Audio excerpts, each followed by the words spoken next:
Yun mga Kalabrothers, welcome back at masayang buhay naman sa ating lahat mga Kalabrothers. So samahan nyo ako today, magbabiyahe tayo, susunduin natin yung isa sa pinaka-paborito kong ibon na si Griselda mga Kalabrothers. So tumawag yung club sa akin this morning na dumating na daw si Griselda kahapon dito sa Auckland, New Zealand, kung saan nasagip siya doon sa Christchurch yung pag-race natin sa kanya.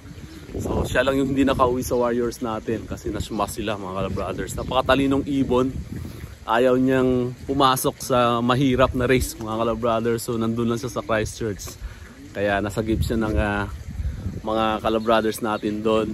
So nasagip siya ng isang lokal, tapos nakipag-coordinate tayo doon sa Kalabrothers natin. Salamat pala kay paring Ryan at saka kay paring Norbin sa pagtulong sa atin sa pagkuha kay Griselda. Alright, so pupunta natin siya doon sa club secretary ng North Harbour Club kung saan member tayo noon doon.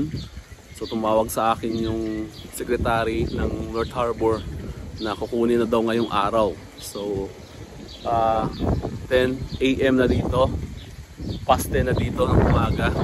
So kagising ko lang mga Kalabrothers, sisipat na tayo kasi nga hindi na maganda yung panahon, malakas na yung hangin. Ayan o, malakas na yung hangin mga Kalabrothers. Tapos si Haring Araw parang nahirapan na namang lumabas. Sigurado uulan to mamayang hapon. Kaya yung loft natin mga Kalabrothers nakasara pa. So yung viewing area niya nakasara pa mga Kalabrothers. So bubuksan natin yan mamaya pag dating ni Griselda. Alright, so tara na mga Kalabrothers, biyahe na tayo para hindi na tayo maabutan ng masamang panahon kasi medyo malayo-layo din yung ibabiyahe natin ngayong araw mga Kalabrothers para makuha yung paborito nating ibon. Alright, yan yung gagamitin nating sasakyan mga Kalabrothers. Nandito na tayo sa bahay ni Warwick Finton mga Kalabrothers. Yan, hintayin na lang natin na lumabas siya. Ayan, ganda ng place nila, no? Makikita mo yun, no? Yan yung trailer ng club nila, North Harbour Club. Yan yung ginagamit sa pag-training ng mga ibon nila mga Kalabrothers. Yan, pasukin natin. Ganda ng lugar nila, no? So hintayin ko lang siya mga Kalabrothers na lumabas ng bahay kasi hindi pa siya nag-respond sa message ko sa kanya. So dito natin ilalagay si Griselda mamaya pag nakuha na natin. Ayan o, pakita ko sa inyo yung loft niya mga Kalabrothers. Ito yung mga loft ng mga lokal dito. Yan.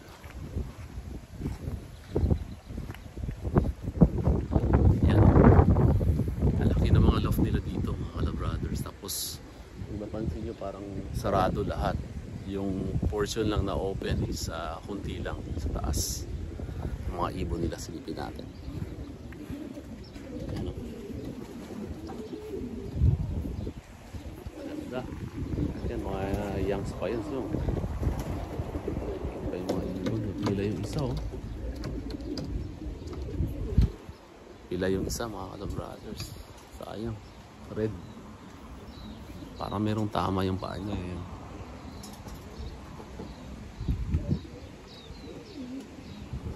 Lulupit din ang ibon ito mga Kalabrothers. Kung may pwesto din to si Boss Warwick natin. Ito na pala. Ito na pala si Griselda mga Kalabrothers. Nakita ko na. Ayan o. Yan. Yan siya o. Sa loob o. Yung Grisel na yan. Marami sila mga Kalabrothers. So ito yung mga ibon siguro na nasagip during ng race namin. Yan. So isa si Griselda dyan. Yan siya o. Yan yan, pero bumabara ako mga Kalabrothers. Alright, kukunin na natin to. Hintayin ko lang yung message ni Warwick. Sige, update ko kayo mamaya mga Kalabrothers. Yun. Alright mga Kalabrothers, nandito na yung warrior natin si Griselda. Yan. So sibat na tayo mga Kalabrothers. So mamaya na lang tayo mag-usap. Sa bahay na lang. Dito na tayo sa bahay mga Kalabrothers. So kunin na natin si Griselda. Alright.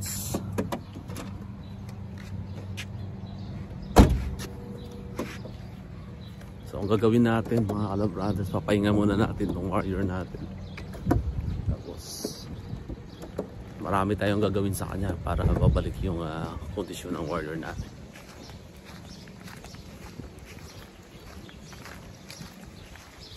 Napakatahimik dito ngayon kasi Sabado ngayon mga ka-Brothers.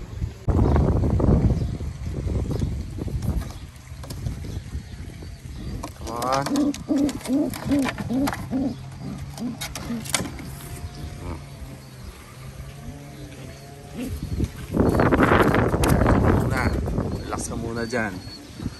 Ikas pa rin, no? Grabe, napakatindi dito ng ibon na to. Yan, so relax ka muna dyan.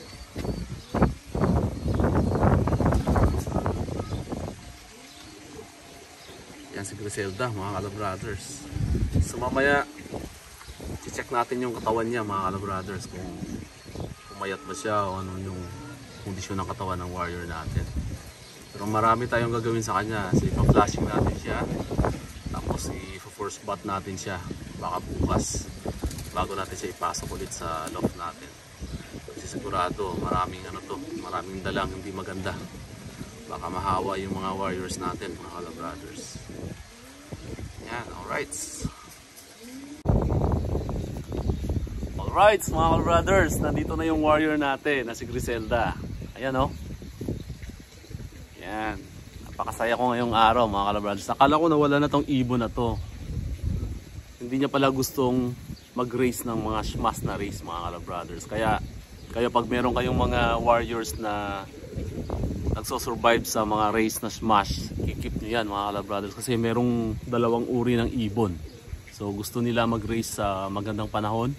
Saka meron namang ibang ibon na matapang, mga ka-Brothers, kagaya kay Lady Jam natin na smash yung nakaraan sa Christchurch.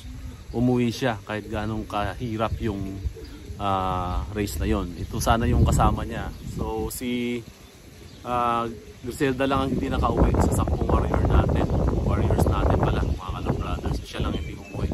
So ibig sabihin mahina si Griselda sa mga smash na race.